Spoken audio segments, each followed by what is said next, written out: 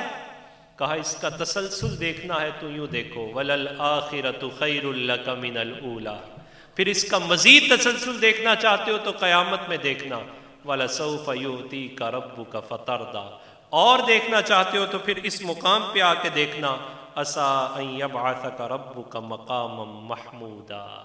وہاں پھر اوصاف بیان کیے جائیں گے اور اس کو خاص ذکر کیا جائے گا۔ معجزات جاریہ ایسا ہے کہ جس کی کنوں کو نہیں پایا جا سکتا، اور نبی پاک صلی اللہ علیہ وسلم نے وہ معجزہ عطا فرمایا کہ قیامت تک کی ٹیکنالوجی وہ ہار جائے گی، اور مصطفیٰ کریم علیہ السلام کی اس معجزے کا اعجاز پھر بھی باقی رہے گا۔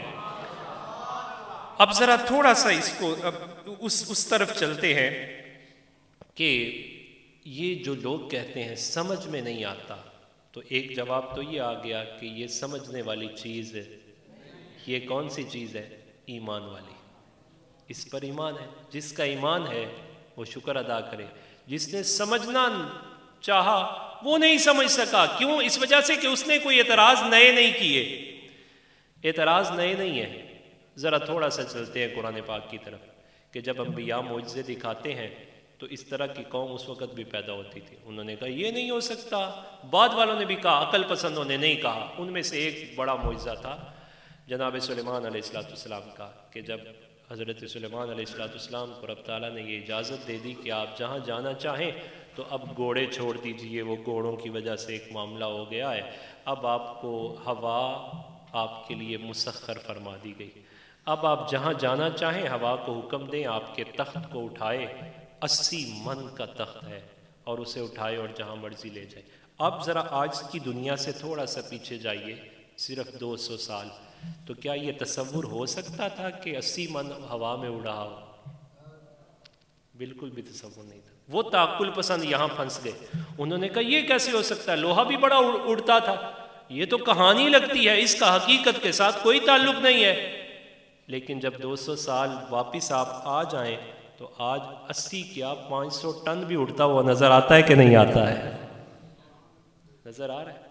جو کل نہیں مان رہے تھے تو آج ماننا پڑا کہ نہ ماننا پڑا؟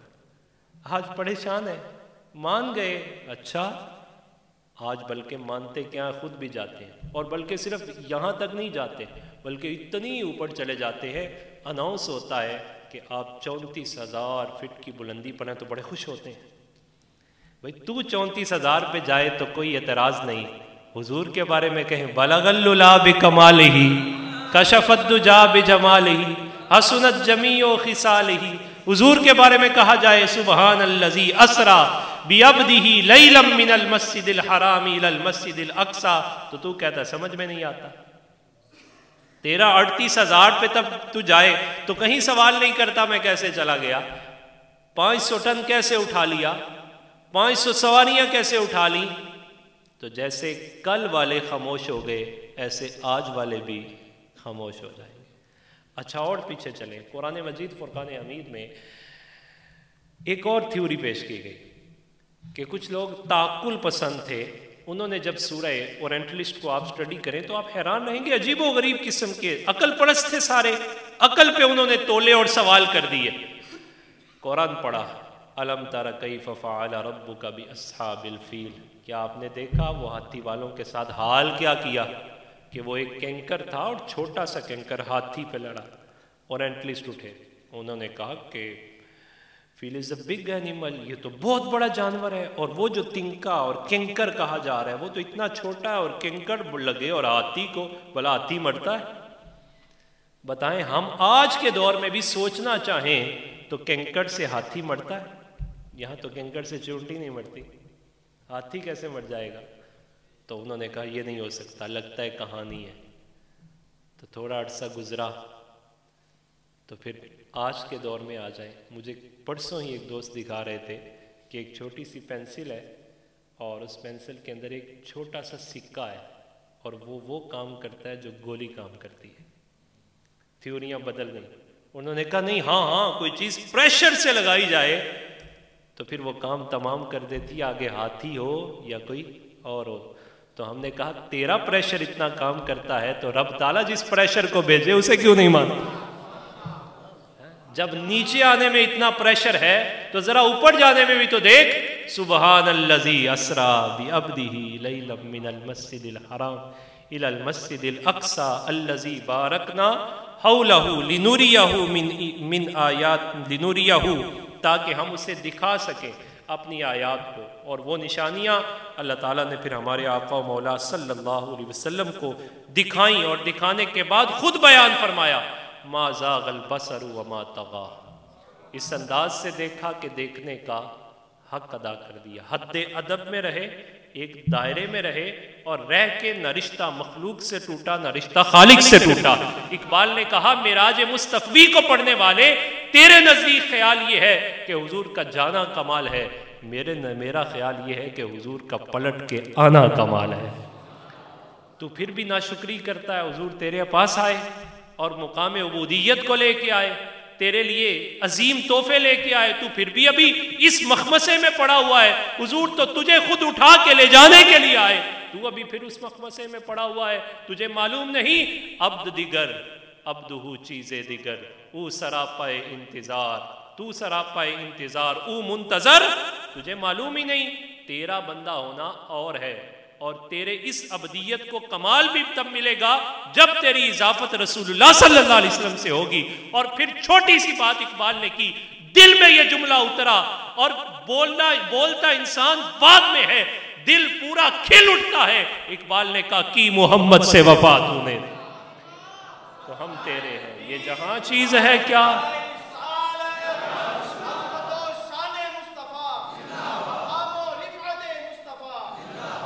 اور یہ بات تو نوریوں کو سمجھ نہیں آئی، تو خاکی ہو کے کہاں چھلانگ لگانا چاہتا ہے؟ آج ذرا جناب جبریل کے پاس، حضور اکرم صلی اللہ علیہ وسلم کو نوریوں کا سردار اس مقام تک لے کے جانے لگا، تو جب اس مقام سدرۃ المنتہا پہ پہنچا تو رک گئے، کہا لو دنوت انملۃ لحترقت، حضور اگر ایک بال برابر بھی آگے بڑھا تو لحترقت، میں جل جاؤں گا، میں جل جاؤں گا۔ اب حضور آگے کے راستے آپ جانتے ہیں، آگے کی کیفیات سے آپ آگاہ ہیں، اور وہ کیفیات کسی کہنے والے نے بڑے خوبصورت انداز میں بیان کی اور اسے آپ سنتے بھی ہیں۔ میرا وقت بھی تام ہے تو میں اسی پر بات کو اپنی کو ختم کروں گا، اور یہ آپ کے دلوں کی حقیقی ترجمانی بھی ہوگی کہ حدود طائر سدرہ، حدود طائر سدرہ، اگر آپ کا پورا آپ کا ہی تو یقین ہے اور کس کا ہے، تو پھر خاموشی کس بات کی؟ حدود طائر سدرہ، کہاں ہے عرش معلیٰ، انہیں خبر ہے، کہیں سے پڑھو درود ان پر کہ تمام دہر کا نقشہ، تو پھر مل کے پڑھ لیں بلغ العلا بکمال کشف الدجا حسنت جمیع صلو علیہ، پہنچ کے سدرہ پہ روح الامی کہنے لگے کہ یہاں سے آگے کا رستہ نہیں، تھوڑی سی اس میں تبدیلی کر لیں، رک جائیں، یہاں توقف کریں، یہاں سے آگے کا رستہ